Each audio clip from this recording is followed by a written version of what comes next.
오늘 여러분들 제 설교 교환이 다 나갔습니다. 카톡 이 문자를 보낸 내용이 그림 파일로 떠 있죠. 네.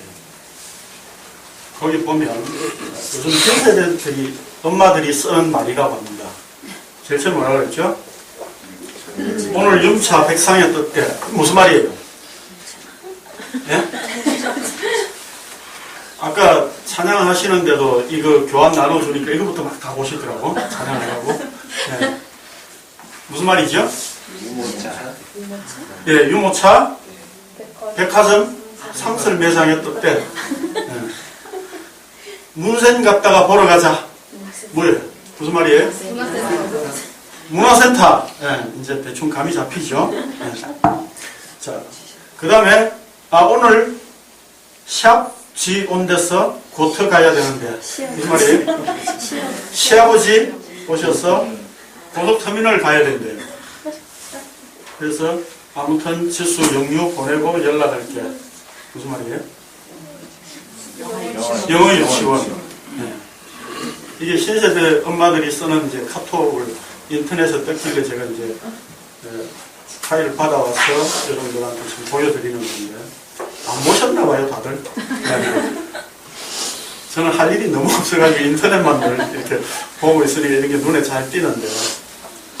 자, 이게 신세대 엄마들이 쓰는 말이에요. 근데 이게 그 사람들이 쓰는 통용되는 언어로 우리가 이해하지 않고 내 마음대로 해석을 하면 되겠습니까? 안 되겠습니까? 당연히 안 되죠. 소통이 안 되게 되어 있습니다. 우리가 신앙을 가지고 예수 그리스도를 믿는다는 것은 하나님과 예수 그리스도와 성령과 소통하는 거예요. 교제하는 거다 이 말입니다. 그러면 이 소통을 어떻게 해야 됩니까? 하나님의 말씀 안에서 하는 거죠. 그렇죠? 그래서 하나님께서 말씀을 우리에게 주셨습니다. 그러면 우리가 이 성경을 하나님의 말씀이라고 그러죠.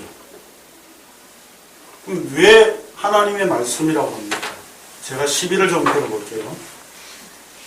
왜 하나님의 말씀이라고 합니까? 사람의 말이 있습니다. 기록되어 있습니다. 분명히 그렇죠? 심지어는 마귀의 말도 기록되어 있습니다. 그런데도 왜 하나님의 말씀이라고 할까요? 예? 성령이 감동을 제가 이 교환을 나눠드린 거는 적당히 이렇게 흥행을 하시라는 뜻이에요. 좀 어려운 말로 하나님의 자기 계시라고 하는 뜻입니다. 무슨 말이냐면 하나님께서 자기 자신을 보여주고 드러내주는 것이 성경이다 이 말입니다. 그래서 성경이 하나님의 말씀이다 라고 할 때에 누가 시비를 걸잖아요. 사람 말도 있고 마귀의 말도 있는데 왜 하나님의 말씀이라고 하느냐. 뭐라고 대답하셨어요 이때까지? 그런 질문 누가 안 하십니까? 전혀? 안 하셨어요? 네. 이제 스스로 질문하고 답을 하십시오. 아시게 되셨습니다. 하나님의 자기 계시라고 하는 측면에서 하나님의 말씀이라고 합니다. 다시 말해서 하나님께서 성경을 통해서 자기 자신을 드러내주고 있기 때문에 하나님의 말씀이라고 한다는 사람의 행동, 사람의 말, 심지어 마귀의 말까지, 행동까지 다 기록을 해서 그것을 통해서 하나님을 드러내주고 있기 때문에 하나님의 말씀이라고 합니다. 그렇다면 우리가 성경을 이해하고 볼 때에 하나님께서 자신을 드러내주신 그대로 우리가 성경을 봐야 되죠. 그러면 하나님께서 자신을 어떤 방식으로 드러내셨습니까? 그것을 우리가 여러 가지로 생각을 할 수 있지만 그 중에 우리가 가장 뭐랄까요? 핵심되는 또 이제까지 우리가 성경을 연구한 자들 중에서도 가장 하나님 자신을 드러내주는 방식이 어떤 거냐라고 했을 때에 한마디로 언약이라고 말할 수 있다는 겁니다. 하나님께서는 약속을 주시고 그 약속대로 실행을 하시고 그 약속대로 완성을 하셔서 언약을 이루시는 겁니다. 그래서 하나님께서는 언약을 가지고 일하신다 이 말입니다. 그걸 다른 말로도 우리는 전능이라고도 하기도 하죠. 하나님은 전능하시다 할 때에 마음대로 아무거나 뭘 할 수 있다는 이야기가 아니라 뭐든지 할 수 있다는 이야기가 아니라 하나님께서 말씀하신 것은 분명히 이루어내시고 그것을 반드시 완성하신다. 그래서 전능하신 분이다 이런 뜻이죠. 자, 그렇다면 성경은 분명히 하나님께서 자신을 언약을 통해서 드러내셨습니다. 그렇다면 우리가 성경을 보고 이해할 때에 하나님께서 원하시는 그 방향대로 그 논리대로 쫓아가야 된다 이 말입니다. 내 생각과 내 기준과 내가 원하는 방식, 내가 필요한 대로 성경을 이해하고 내 마음대로 사용하고 이해해서는 안 되겠다 이 말이죠. 자, 그런 측면에서 오늘 우리가 읽은 본문을 우리가 한번 살펴보도록 하겠습니다. 그렇다면 성경은 우리가 본문을 이해하기 위하여서 자세히 확인하기 위하여서 우리가 몇 군데 성경을 좀 찾아보겠습니다. 창세기 46장 1절에서 4절을 봅니다. 센스 있으신 분들은 교환을 보고 읽으실 것이고 성경을 굳이 찾고 난 성경을 통해서 읽을 거야. 지금도 그러신 분들이 계시더라고요. 성경을 이거 지금 우리 성경은 다 옆으로 되어 있잖아요.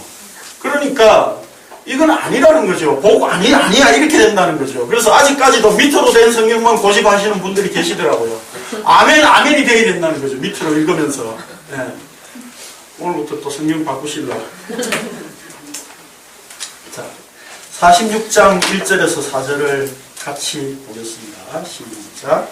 이스라엘의 모든 소유를 불러거나 브레스라에 이르러 그의 아버지 이삭의 하나님께 희생제사를 드리니 그 밤에 하나님이 이상 중에 이스라엘에게 나타나 이르시되 야곱아 하시는 자 야곱이 이르되 내가 여기 있나이다 하매 하나님이 이르시되 나는 하나님이라 내 아버지의 하나님이니 애굽으로 내려가기를 두려워하지 내가 거기서 너로 큰 민족을 이루게 하리라. 내가 너와 함께 애굽으로 내려가겠고 반드시 너를 인도하여 다시 올라올 것이며 요셉이 그의 손으로 내 눈을 감리리라 하셨더라. 야곱이 애굽으로 내려가다가 브엘세바에서 하나님 앞에 희생 제사를 드리게 됩니다. 이 브엘세바는 가나안 땅에 약속의 땅에 맨 하단입니다. 그렇게 생각을 하시면 돼요. 그래서 약속의 땅을 가나안 땅을 표현할 때 성경이 뭐라고 표현합니까? 단에서부터 브엘세바까지 이렇게 표현하죠. 그래서 남쪽 끝이라고 생각을 하시면 돼요. 브엘세바를 벗어나면 이제 가나안 땅을 벗어난다고 보시면 돼요. 그래서 벗어나려고 하는 그 시점에서 야곱이 이제 하나님 앞에 희생 제사를 드립니다. 왜 이런 상황이 됐죠? 가나안 땅에 기근이 왔어요. 가뭄이 와서 요셉이 애굽에서 총리가 되어서 이제 온 식구들이 다 애굽으로 내려가는 상황이죠. 그래서 브엘세바에서 제사를 드립니다. 근데 야곱이 하나님 앞에 내려갈까요? 라고 묻는 거죠. 그렇죠? 두려워했던 거죠. 하나님께서 내려가기를 두려워하지 말라. 야곱이 두려워했다는 겁니다. 왜 두려워했죠? 약속의 땅을 벗어나는 것 때문에.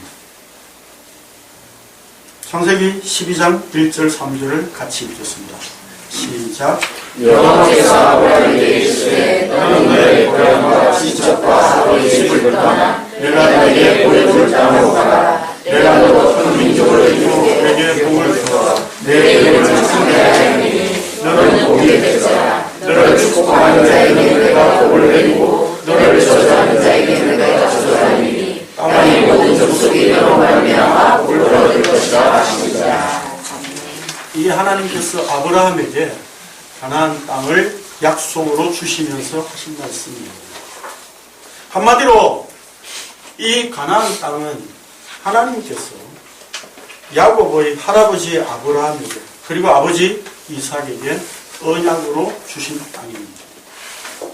그렇기 때문에 야곱은 이제 이 땅을 벗어나는 것에 대하여서 두려움이 있었습니다. 그래서 브엘세바에서 하나님 앞에 희생제사를 지냈는데 하나님께서 뭐라고 말씀하십니까? 내려가라고 말씀하시죠. 내려가는데 어떻게 하겠다고 하나님이 다시 반드시 돌아오게 할 것이다. 자, 그런데 이 땅을 아브라함에게, 이삭에게, 야곱에게 주시겠다고 하셨는데 언제 주신다는 겁니까? 그럼 지금 야곱은 브엘세바에서 애굽으로 내려가고 있는 상황이라는 거죠. 그럼 이 가나안 땅을, 언약의 땅을 언제 주신다는 겁니까? 그게 창세기 15장 13절 이하에 이렇게 기록되어 있습니다. 같이 읽겠습니다. 시작. 여호와께서 아브라함에게 이르시되 너는 반드시 알라. 내 자손이 너에게서 객이 되어 그들을 섬기겠고 그들을 400년 동안 내 자손을 괴롭히니 그들이 섬기는 나라를 내가 징벌할지며 그 후에 내 자손이 큰 재물을 이루어 나오리라.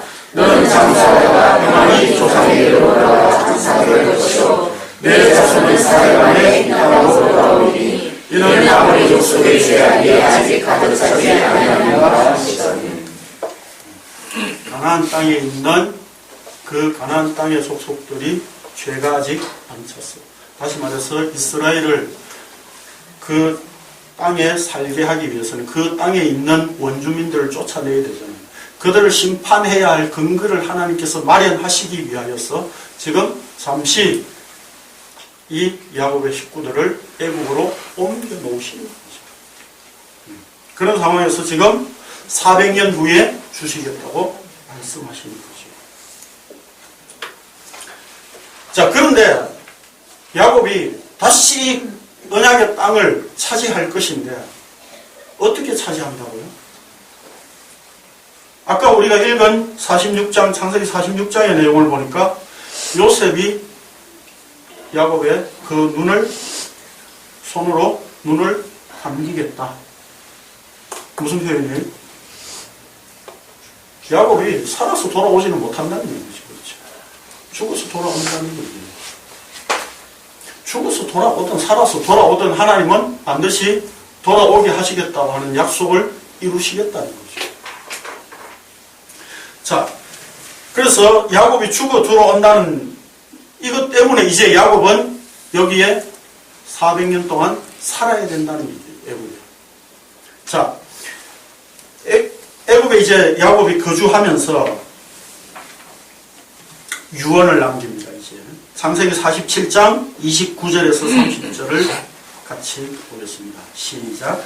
이스라엘이 죽을 날이 가까우매 그의 아들 요셉을 불러 그에게 이르되 이제 내가 내게 은혜를 입었거든 청하노니 내 손을 내 허벅지 아래에 넣고 인내와 성실함으로 내게 행하여 애굽의 나라를 장사하지 아니하도록 하라. 내가 조상들과 함께 있거든 너는 나를 애굽에서 내어다가 조상의 은지를 장사하라. 요셉이 이르되 내가 아버지의 말씀대로 행하리라. 누가 거짓말로 해놓은 것 같은데. 우리 목사님 능력이 대단하신가 봐요. 빈컵 주면 물을 만들어서 마시나 봐요. 저는 그 능력이 안 돼가지고 물을 좀 주십시오. 우리 차송관 부르고 갈까요? 김대수의 물 좀 주소.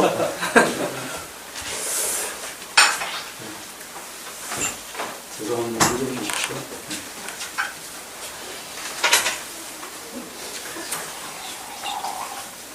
자, 다시 우리가 성경 한 군데 더 보겠습니다. 그러면 49장 29절에서 33절입니다. 시작.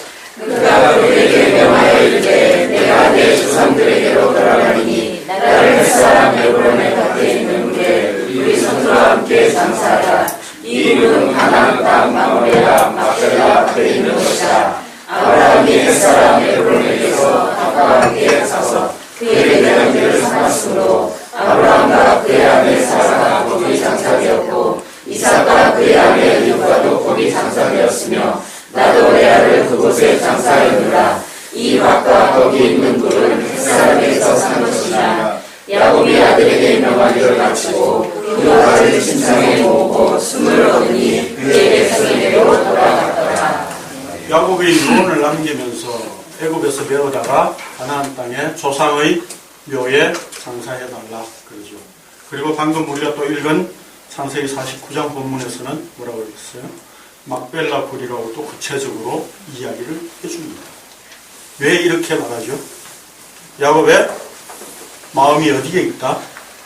이제 죽어서 조상의 땅에, 그리고 하나님께서 주시겠다고 하신 그 언약의 땅에, 할아버지가 사두신 그 막벨라 굴, 거기에 묻히고 싶은 거예요.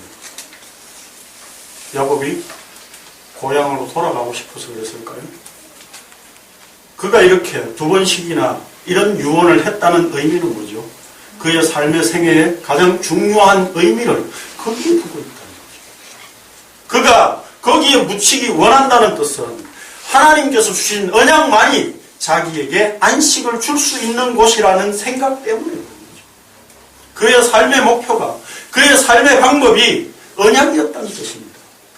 하나님께서 주신 언약, 그것만 붙들고 살고 이제 그 언약의 목표 안에 들어가고 싶다 라고 하는 것이 그의 바람이었다는 겁니다. 자, 요셉의 죽음에 대해서 우리가 한번 살펴봅시다. 요셉 역시 오늘 우리가 읽은 본문에 보면 가나안 땅에 자기를 묻어달라고 얘기합니다. 그런데 요셉의 유언은 어떤 겁니까? 네? 시신을 묻어달라가 아니라 어떻게 해요? 해골을 묻어달라. 그렇게 말하죠. 네. 자, 그래서 해골을 메고 올라가라 라고 유언을 했기 때문에 출애굽기 13장 18절에서 19절을 보면 이렇게 기록을 하고 있습니다. 같이 읽겠습니다. 시작. 그러므로 하나님이 홍해를 광야길로 돌려 백성을 인도하시되 이스라엘 자손이 땅에서 배를 지어가올 때에 모세가 이스라엘 유로를 가졌으니 이는 요셉이 이스라엘 자손으로 단단히 맹세하지 않아 이르기를 하나님이 반드시 너희를 찾아오시니 너희는 내 유로를 여기서 가지고 나가라 하였으며라. 그래서 어떻게 됐습니까? 여호수아 24장 32절에 보면 같이 읽겠습니다. 시작. 또 이스라엘 자손이 애굽에서 가져온 요셉의 뼈를 세겜에 장사하였으니 이곳은 야곱이 그의 뜻을 주고 세겜의 아버지 하모의 자손들에게서 산 밭이라. 그것이 요셉의 전쟁의 기업이 되었더라. 요셉의 해골을 뼈를 어디에 묻었다고요? 세겜에. 이 세겜이 어디냐면 요셉의 그 아들들이 야곱이 자기 손자를 두 아들로 삼으면서 지파가 됐죠. 두 지파가 됐죠. 그래서 요셉이 나누어져서 자, 므낫세와 에브라임. 그래서 므낫세 지파와 에브라임 지파가 되죠. 그래서 나중에 가나안 땅을 차지할 때에 보면 이 므낫세가 서쪽 그 지중해 쪽을 차지하고 에브라임이 요단강 쪽을 차지합니다. 그 경계가 세겜이에요. 그러니까 요셉 지파의 땅에 그 자손들 차지하고 있는 땅의 딱 경계에 요셉의 해골을 묻습니다. 자, 근데 우리가 여기서 이제 우리 생각해야 할 부분이 있습니다. 자, 야곱의 시신은 죽어서 바로 애굽에서 장례를 치러서 가나안 땅에 가서 막벨라 굴에 묻습니다. 그런데 요셉은 왜 바로 하지 않을까요? 바로 해도 되잖아요. 그렇죠? 바로 가서 가나안 땅에 그냥 장례를 치르고 시신을 거기 묻으면 됩니다. 근데 요셉이 유언을 하기를 해골을 메고 올라가라. 이렇게 한다는 거죠. 무슨 차이죠? 왜 요셉도 바로 가서 그냥 가나안 땅에 가서 장례를 치르면 되는데 왜 그렇게 하지 않느냐는 거죠. 그것은 하나님께서 이 두 사람의 죽음을 통해서 보여주시는 것이 다르다는 뜻입니다. 야곱의 시신은 어떤 경로를 통해서 들어가는가를 오늘 우리가 읽은 본문을 보면 어떻게 되어 있습니까? 10절에 보면 그들이 요단강 건너편 아닷 타장 마당에 이르러 그랬죠. 이 아닷 마당이 어디입니까? 11절에 보니까 곧 요단강 건너편입니다. 지금 이 언약의 땅을 기준으로 해서 표현하고 있습니다. 그러면 야곱의 장래 행렬이 어떻게 들어갔다고요? 요단강을 건너서 들어간 거예요. 여기 신기하고 이상하지 않습니까?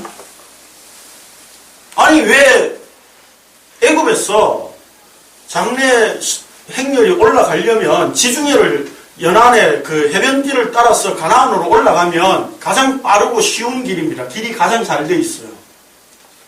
그 길은 이렇게 넓게 뚫려져 있습니다. 왜냐하면 나중에 그게 이제 애굽과 저쪽 그 뭡니까 페르시아 지역 쪽에 서로 이렇게 공격하고 전쟁을 하는 그런 어떤 통로로 만들었기 때문이죠. 길이 넓고 좋습니다. 근데 그 길로 가면 되는데 왜 일부러 빙빙 돌아서 이렇게 요단강을 건너서 들어가느냐는 거죠. 나중에 우리가 출애굽하는 이스라엘의 상황을 보면 이 이스라엘의 그 가나안 진입로가 바로 이 요단강을 건너가게 되죠. 그렇죠. 그렇다면 지금 이 야곱의 장래를 통해서 하나님께서 보여주시는 것은 단순히 야곱의 시신이 들어가는 것이 아니라 야곱이 누구지요? 이름이 뭘로 바뀌었죠? 이스라엘. 그렇다면 앞으로 이스라엘이 가나안 땅을 차지하고 가나안 땅에 들어가는 경로가 이렇게 될 것이다 라고 하는 것을 미리 보여주시는 거예요. 이렇게 들어가야 될 이유는 무엇 때문에 그렇습니까? 나중에 출애굽기 민수기에서 우리가 밝혀지지만 무엇 때문에 그렇죠? 이스라엘의 반역 때문에, 그들의 죄 때문에 그렇죠.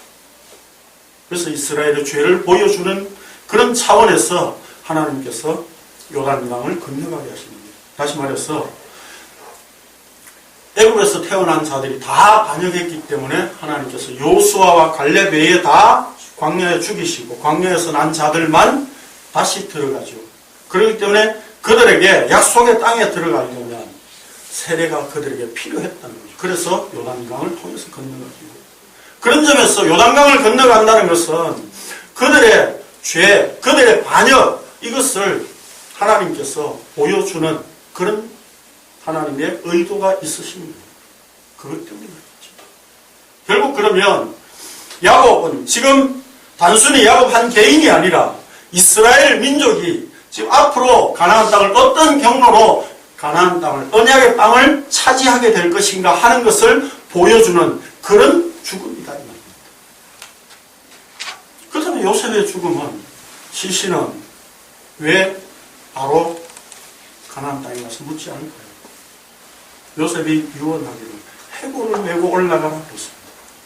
다시 말해서 400년 될 때까지, 출애굽하기 전까지 애굽의 땅에 자기를 그냥 묻어 놓아라 이 말입니다. 왜 묻어 놓아라고 하죠? 언젠가는 해골을 메고 올라가야 된다는 거죠. 다시 말해서 요셉은 지금 이스라엘 후손들에게, 자손들에게 뭘 주는 겁니까? 숙제를 주고 있는 거예요. 숙제를. 그래서 이스라엘 백성들은 요셉이 묻힌 그 무덤을 볼 때마다 어떻게 뭘 생각해야 됩니까?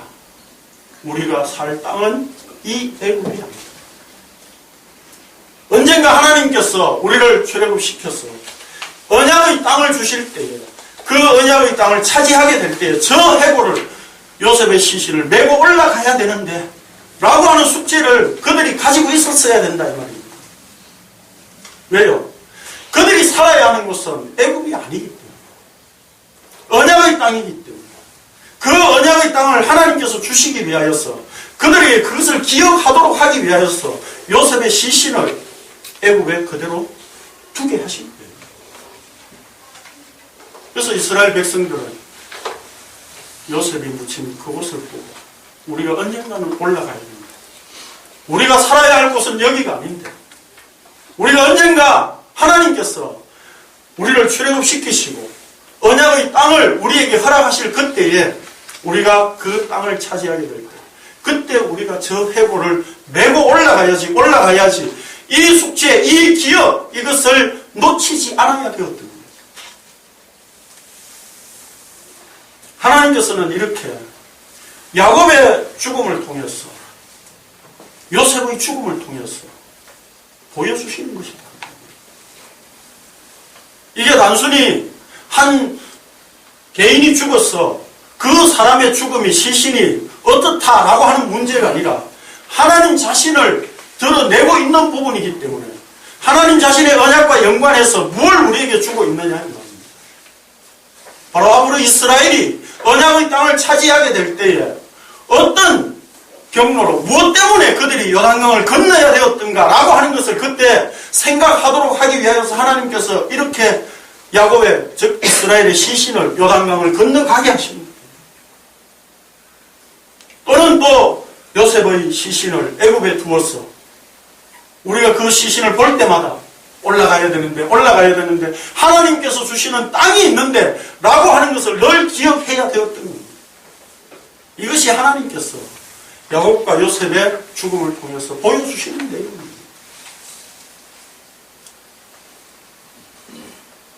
결국 오늘 우리의 인생이라고 하는 것도 하나님을 보여주는 겁니다. 하나님을 보여주지 않는 인생은 아무 의미가 없는 겁니다. 그 하나님을 보여준다는 그 의미는 뭡니까?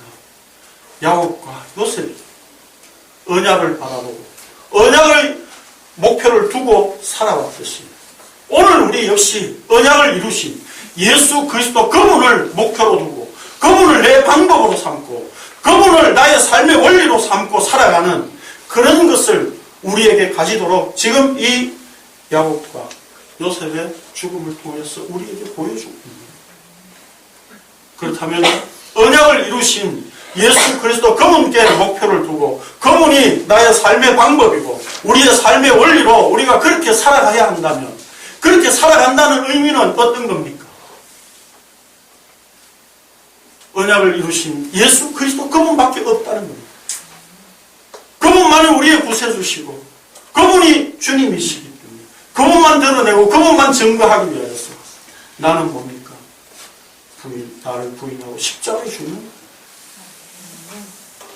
우리도 이렇게 우리의 죽음을 통해서 예수 그리스도를 보여줄 수 있어요.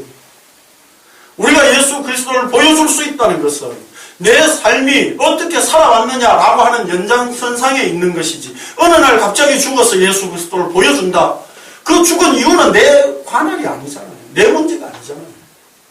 그렇다면 우리의 삶에 살아온 연장선상에 있는 거예요. 그 문제는. 그렇다면 우리가 살아가는 그 삶의 선은 뭡니까? 자기를 부인하고 십자가에 죽는 거예요. 그걸 통해서 우리의 삶 속에서 우리의 인생 전체를 통해서 예수 그리스도를 내가 죽고 예수 그리스도를 보여줄 수 있을 때에 우리도 비록 죽었어도 예수 그리스도를 보여줄 수 있는 거예요.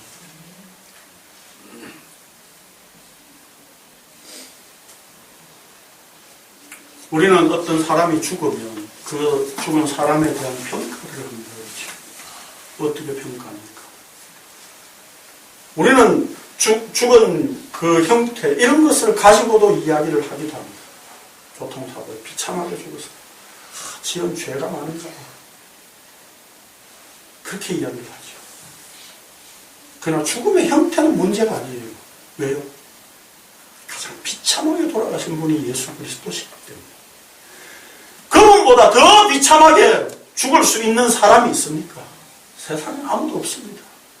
예수 그리스도 그분밖에 없습니다. 그렇다면 우리가 죽음의 형태에 대해서 논할 이유가 못 됩니다. 문제는 뭡니까? 그 사람이 어떻게 살아왔느냐라고 하는 것과 연관되어서 그의 죽음을 이야기를 할 수밖에 없다는 겁니다. 그렇다면 그 사람의 삶의 생애가 인생이 뭘 위해서 살다가 갔느냐라고 하는 거예요. 그 사람의 인생이 예수 그리스도를 위해서만 살다가 갔느냐라고 하는 거죠. 그 사람은 돈 좋아하더니 돈만 목표를 두고 결국 그러더니 돈 쫓아가더니 결국 죽었어. 이겁니까? 아니면 그 사람은 살아있으나 자나 깨나 늘 예수 그리스도 이야기하고 복음 이야기하고 언약 이야기하고 예수 그리스도 그분만이 삶의 원리와 방법이요 목표라고 그렇게 말하더니 예수 그리스도를 위해서 갔어. 라고 하는 것이 어떤 것이 누가복음에 보면 흔히 말하는 탕자의 비유가 있죠. 그 탕자의 비유에 보면 뭐 여러 사건들이 나오지만 그 탕자를 제일 싫어하는 것이 누굽니까? 살찐 소라고 합니다. 탕자가 돌아왔기 때문에 살찐 소가 애매하게 그냥 죽은 거예요. 네? 그럼 사람들이 이렇게 이런 어떤 문제를 유머를 만들어낸 그 근거가 어디에 있습니까? 죽는 것이 싫다는 거죠. 비록 소라도 네? 죽는 것이 싫다는 것이 보통 사람들이 가지고 있는 생각들이에요. 그래서 사람들은 죽음에 대해서 두려워하고 죽음을 싫어하고 하루라도 더 연장하고 그래서 히스기야의 기도를 통해서 뭐 연장됐다 라고 하는 그런 것들을 좋아하고 우리가 그런 기도를 막 하는 사람들이 있습니다. 그렇게 해서 더 살면 뭐합니까? 네? 개차방 같은 문화세 놨는데 히스기야가 네? 그렇게 해서 더 살면 무슨 의미가 있어요? 이렇게 우리는 기도든지 뭐든지 다 자기를 위해서 내 삶이 어떻게 하루 더 연장돼야 내 삶이 이 땅에서 얼마나 더 편하냐 여기에 우리의 삶의 의미를 두고 살아가고 있습니다. 그러나 나의 삶은 좀 불편해도 괜찮고 돈을 좀 빼앗겨도 괜찮고 내가 사람들한테 바보 취급당하고 왕따 당하고 내가 사람들한테 매장 당하더라도 내가 예수 그리스도 그분만이 나의 주시고 그분만이 나의 삶의 목표이기 때문에 그분만을 위해서 내가 십자가를 드러내는 이것이 나의 삶의 가장 중요한 의미야 라고 하면서 산다면 그것이 하나님께서 원하시는 삶이다.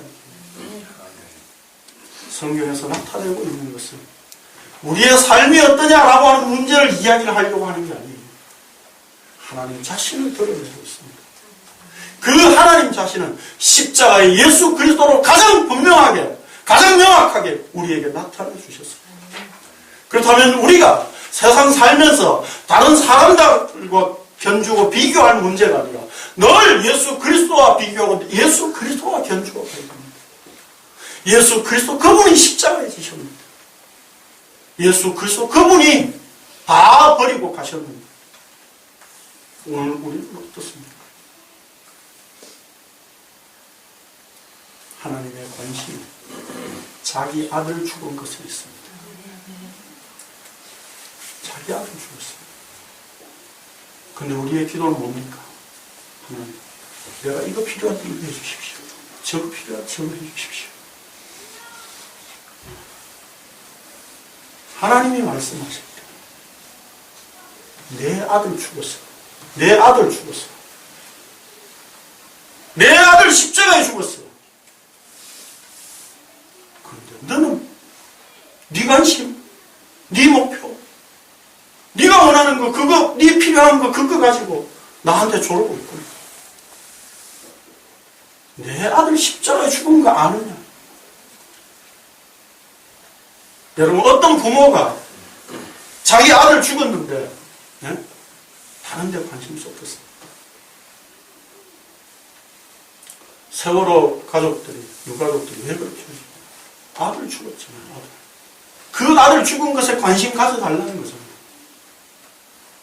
그래서 4월은 더 잔인한 달이 됐는데 아들 죽은 것에 관심 가져달라는 거예요. 하나님이 말씀하십니다. 내 아들 십자가에 죽었어. 오늘 우리의 삶은 이제 예수 그리스도 그분의 십자가 안에 이제 부름을 받았고 그분의 십자가에 장악되어져 있습니다. 그러므로 이제 우리의 삶의 방법과 원리와 목표 모든 것들은 이제 예수 그리스도 그분께 집중되어 있을 수밖에 없습니다.